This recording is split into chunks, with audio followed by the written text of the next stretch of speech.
আসসালামু আলাইকুম ওয়া রাহমাতুল্লাহি ওয়া বারাকাতুহু। আলহামদুলিল্লাহি নাহমাদুহু ওয়া নাস্তাঈনুহু ওয়া নাস্তাগফিরুহু ওয়া নু'মিনু বিহি ওয়া নাতাওয়াক্কালু আলাইহি ওয়া নাশহাদু আন লা ইলাহা ইল্লাল্লাহু ওয়াহদাহু লা শারীকা লাহ ওয়া নাশহাদু আন্না মুহাম্মাদান আবদুহু ওয়া রাসূলুহু। আম্মা বা'দ। আ'উযু বিল্লাহি মিনাশ শাইতানির রাজীম। বিসমিল্লাহির রহমানির রহিম। الرحمن على العرش استوى.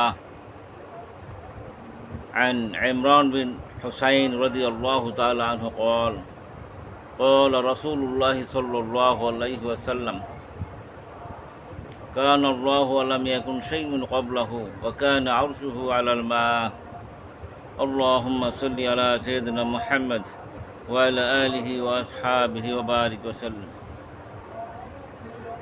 সমস্ত প্রশংসা মহামহিয়ান গরিয়ান সর্বশক্তিমান আল্লাহ সুবহানাহু ওয়া তাআলার জন্য, যিনি আমাদের খালেক মালিক রব, যার দয়া যার করুণে আমরা বেঁচে আছি এবং যিনি আমাদেরকে তার বান্দাদের অন্তর্ভুক্ত করেছেন। ভাইয়েরা আমার, বাবার আমার, বন্ধুরা আমার, আমি কোরআনে পাকের সূরা তোহার ৫ নম্বর আয়াত তেলাওয়াত করেছি। মহান আল্লাহ তাআলা যদি আমাকে দয়া করেন, সাহায্য করেন, তাহলে আমি আয়াতের আলোকে আমি নগণ্য ব্যক্তি আমার ক্ষুদ্র এলেমে সামান্য আলোচনা করার চেষ্টা করব ইনশাআল্লাহ। আগে আয়াতে কারিমার বাংলা মূল তরজমাটা বলেনি। আর রহমান দয়াময়, আলাল আরশ ইস্তাওয়া। আলা হলো হরফে জাররা, দয়াময় আছেন উপরে আরশে আজিমের উপরে। আরশ ইস্তাওয়া, তিনি ইস্তাওয়া করেছেন, অর্থাৎ দয়াময় আল্লাহ আরশে আজিমের উপর ইস্তাওয়া করেছেন। আজকে আমরা জানব যে এই আয়াতের প্রকৃত মর্মার্থ কী। বিশেষ করে দুইটা জিনিস এখান থেকে আমাদের শিখার আছে, বোঝার আছে। বাবার আমার, ভাইয়ের আমার, ওয়াজ নসিহত আমরা সবাই জানি এবং শুনেও থাকি, করেও থাকি, কিন্তু আমরা অনেকেই চিন্তা করি না আমাদের আকীদা ঠিক আছে কিনা। আমাদের যে আকীদা মানে আমাদের আল্লাহ তাআলার উপর, তার রাসূলের উপর, কোরআনের উপর, হাদিসের উপর সঠিক ধারণা লাভ করার নাম হলো আকীদা। এখানে দুইটা জিনিস আমাদের শিক্ষণীয় গুরুত্বপূর্ণ। এক হলো আল্লাহ তাআলা আরশে আজিমের উপর ওনার জাত বা ওনার সত্তাকে নিয়ে আছেন না গুণগতভাবে আছেন। যেহেতু আহলে হাদিস ভাইয়েরা বলে থাকেন আল্লাহর সত্তা রয়েছে আরশে আজিমে আর তার ইলম রয়েছে জমিনে, নাউযুবিল্লাহ। তাই আমরা জানতে চেষ্টা করব আল্লাহ তাআলা কি সত্তাগতভাবে আরশে আজিমের উপর আছেন কিনা, নাকি গুণগতভাবে আছেন। আর এই আয়াতের আলোকে হাদিসে কারিমায় কি বলে, এই আয়াতের আলোকে আমরা জানব বিখ্যাত তাফসীর গ্রন্থগুলা কি বলে, এবং আমরা আরও জানব মাযহাবী ইমামগণ কি বলে। প্রথমে আমি নিয়েছি বুখারী শরীফ থেকে এখানে হাদিসখানে রিওয়ায়াত করেছি ইমরান বিন হুসাইন রাদিয়াল্লাহু আনহু। তিনি বলেন রাসূল পাক সাল্লাল্লাহু আলাইহি ওয়াসাল্লাম ইরশাদ করেন, কানা আল্লাহু লাম ইয়াকুন শাইউন ক্বাবলাহু ওয়া কানা আরশুহু আলাল মা।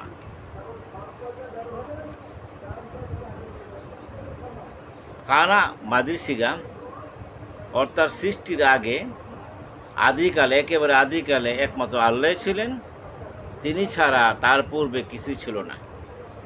আর তখন আরশ ছিল পানির উপর।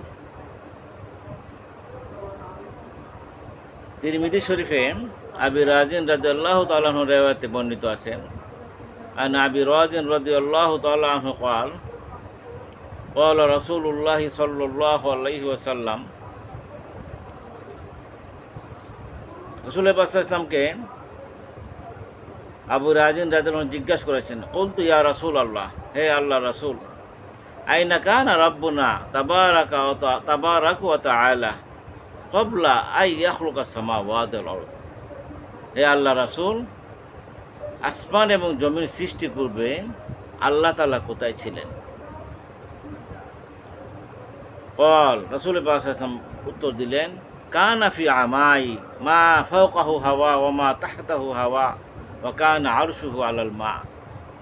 রাসূল পাক সাল্লাল্লাহু আলাইহি ওয়াসাল্লাম ইরশাদ করেন, যিনি সৃষ্টির আগে যখন কোনো কিছু ছিল না, তখন আল্লাহ তাআলা নিঃসঙ্গ ছিলেন। তার উপরে কোনো বাতাস ছিল না, নিচেও কোনো বাতাস ছিল না।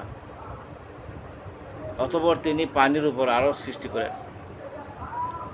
ইবনে মাজাহ শরীফের হাদিস, একই হাদিস, শেষের অংশটি একটু ব্যতিক্রম। বলা হয়েছে সুম্মা খালাকা আরশাহু আলাল মা। আর তিরমিজি শরীফে বলা হয়েছে সুম্মা খালাকা আরশাহু সুম্মা ইস্তাওয়া আলাই। তিরমিজিতে বলা হয়েছে এই হাদিসের শেষে সাহাবী একই সাহাবী রিওয়ায়াত করেছেন। তিরমিজি শরীফে বলা হয়েছে যে সুম্মা খালাকা আরশাহু সুম্মা ইস্তাওয়া আলাই। অতঃপর আল্লাহ তাআলা আরশ সৃষ্টি করেন এবং আরশের উপর তিনি ইস্তাওয়া করেন। আর ইবনে মাজাহ শরীফের হাদিসে বলা হয়েছে সুম্মা খালাকা আরশাহু আলাল মা। অতঃপর তিনি পানির উপর আরশ সৃষ্টি করেন। এখন আছেন আলী রাদিয়াল্লাহু আনহু রিওয়ায়াত এক হাদিসখানা আবু মানসুর কিতাব থেকে নেওয়া। আলী রাদিয়াল্লাহু আনহুকেও একজন লোক প্রশ্ন করলো যে আল্লাহ তাআলা আরশে আজিমে আছেন, ইস্তাওয়া করেছেন, এর অর্থ কী? আরশে কীভাবে আছেন? তিনি সত্তাগতভাবে আছেন না গুণগতভাবে আছেন? সাহাবাও এরকম প্রশ্ন করত।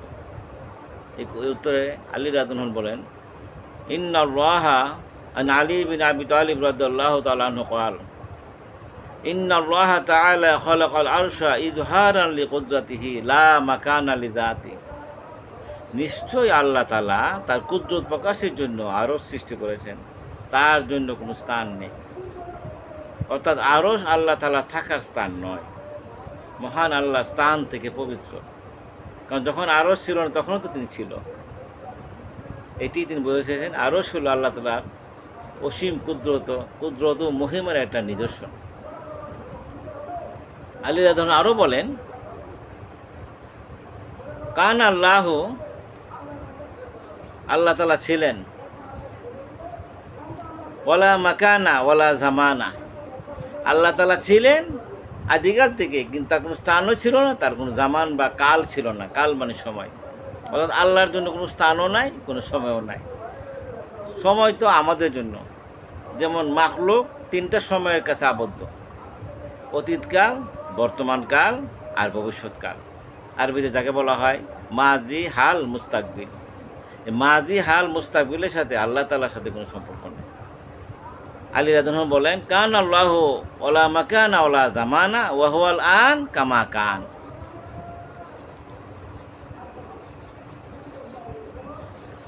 আল্লাহ তাআলা আদিকাল থেকে ছিলেন, এখনও আছেন, তার কোনো স্থান নেই, তার জন্য কোনো কাল বা সময় নেই। তিনি অতীতকালে যেমন ছিলেন এখন তেমনই আছেন। এখন আসেন তাফসীরে কি বলে। তাফসীর ইবনে কাসির থেকে নেওয়া। আপনারা জানেন সারা পৃথিবীতে আহলে হাদিস এবং আমাদের আহলে সুন্নাতুল জামাতের বাইদের সবার কাছে এই তাফসীর ইবনে কাসির অত্যন্ত সমাদৃত এবং গ্রহণযোগ্য একখানা তাফসীর। তাফসীর ইবনে কাসিরে বর্ণিত আছে, ইমাম মালিক রাদিয়াল্লাহু আনহুকে প্রশ্ন করা হলো, সুইলা মালিক বিন আনাস রাদিয়াল্লাহু তাআলা আন কাইফাল ইস্তাওয়া, ইস্তাওয়া বলতে কি বোঝায়? ক্বাল, তিনি বললেন, আল ইস্তাওয়া গায়রু মাজহুল ওয়াল কাইফু গায়রু মাকুল ওয়াল ঈমানু বিহি ওয়াজিবুন ওয়াস সাওয়ালু আনহু বিদআতুন। অর্থাৎ ইস্তাওয়া সম্পর্কে আমরা অবগত হয়েছি। অন্য এক রাওয়াতে আসছে আল ইস্তাওয়া মালুমুন ওয়াল কাইফু মাজহুলাতুন। ইমাম মালিক রাদিয়াল্লাহু উত্তর দিলেন যে ইস্তাওয়া সম্পর্কে আমরা অবগত হয়েছি কোরআনে পাকের আয়াতের দ্বারা, কিন্তু এর কাইফিয়াত, আল্লাহ তাআলা কীভাবে ইস্তাওয়া হয়েছেন, এর ধরন, এর অবস্থা সম্পর্কে সৃষ্টি জগতের কেউ অবগত নয়। এই আয়াতের উপর ঈমান আনা আমাদের ওয়াজিব, মানে ফরজ, এবং এই আয়াত নিয়ে অতি বাড়াবাড়ি করা, প্রশ্ন করা বেদাত। ইমাম মালিকের আরেকটি রেওয়ায়েত কৌল, আব্দুল্লাহ বিন ওয়াহাব রাদিয়াল্লাহু আনহু রেওয়ায়েত করেছেন যে আমরা কিছু সংখ্যক লোক ইমাম মালিক রাদিয়াল্লাহু আনহুকে নিয়ে বসা ছিলাম।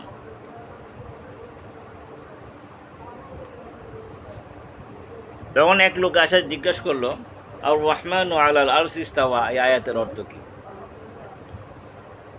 এই কথা শুনে ইমাম মালিক রাহিমাহুল্লাহ চুপ করে গেলেন, মাথা নিচু দিয়ে বসে গেলেন, এবং তিনি অনেকক্ষণ চুপ করে রইলেন এবং ঘেমে গেলেন। কতক্ষণ পর তিনি মাথা উঠিয়ে বললেন, আর রহমান আলাল আরশি ইস্তাওয়া কামা ওয়াসাফা নাফসাহু ওয়ালা ইউকাল কাইফা ওয়া কাইফা আনহু মারফু। দয়াময় আল্লাহ আরশে আজিমের উপর ইস্তাওয়া হয়েছেন, তিনি যেভাবে চেয়েছেন নিজেকে গুণান্বিত করেছেন। তোমার এই কথা বলার অধিকার নাই যে তিনি কিভাবে আরশে আজিমে ইস্তাওয়া করেছেন। এরপরে উনি বললেন, জাংতা রাজুলুন সুউ বিদআতি, তুমি একটা নিকৃষ্ট বিদআতি লোক, মানুষকে বলে আখরিসু, তাকে বের করে দাও। অর্থাৎ সাহাবা আজমাইনগণের মধ্যে যিনারা জ্ঞানী ছিলেন, বুদ্ধিমান ছিলেন, ওনারা এই আয়াত নিয়ে অতি বাড়াবাড়ি করা, প্রশ্ন করা পছন্দ করতেন। কারণ আল্লাহ তাআলা আরশে আজিম ইস্তাওয়া হয়েছেন, এটার ঈমান আমাদের কর্তব্য। কীভাবে হয়েছেন এটা একমাত্র তিনি আল্লাহই ভালো জানেন, এটা আমাদের জানার বিষয়টা। এখন আসেন, ইমাম আবু হানিফা রাহিমাহুল্লাহকে বলা হলো এই ব্যাপারে, ফিকহুল আবসাত থেকে বলছি। একজন প্রশ্ন করলো, আইন আল্লাহু তাআলা, আল্লাহ কোথায় আছেন? ইমাম আবু হানিফা উত্তর দিলেন, কান আল্লাহ ওয়ালা মাকানা, আল্লাহ তাআলা আদিকাল থেকে আছেন, তার কোনো স্থান নেই। কানা ক্বাবলা আন ইয়াখলুকাল খালক, আল্লাহ তাআলা তখনও ছিলেন যখন কোনো সৃষ্টি জগতের কিছুই ছিল না, যখন কোনো কিছু সৃষ্টি করা হয়নি। ওয়া কানা ওয়ালাম ইয়াকুন আইনা ওয়ালা খালকা ওয়ালা শাই ওয়া হুয়া খালিকু কুল্লি শাই। তুমি যে আমাকে আয়না শব্দ দ্বারা প্রশ্ন করতে আসছো যে আল্লাহ কোথায় আছে, এক সময় আয়না শব্দ ছিল না, তখনও আমার আল্লাহ ছিলেন, এখনও আল্লাহ আছেন, চিরদিন আল্লাহ থাকবেন। অর্থাৎ আল্লাহ তাআলার সাথে স্থানের বা কালের কোনো সম্পর্ক নেই। এখন আসেন, ফিকহুল আকবর থেকে একখানা ইমাম আবু হানিফের একখানা কৌল আমি বর্ণনা করছি। কৌলখানা আপনাদেরকে দেখাই দিচ্ছি, আপনারা দেখে রাখেন। قال أبو حنيفة من قال لا أعرف ربي في السماء أو في الأرض فقد كفر وكذا من قال أنه على العرش ولا أدري العرش أفي السماء أو في الأرض فقد كفر।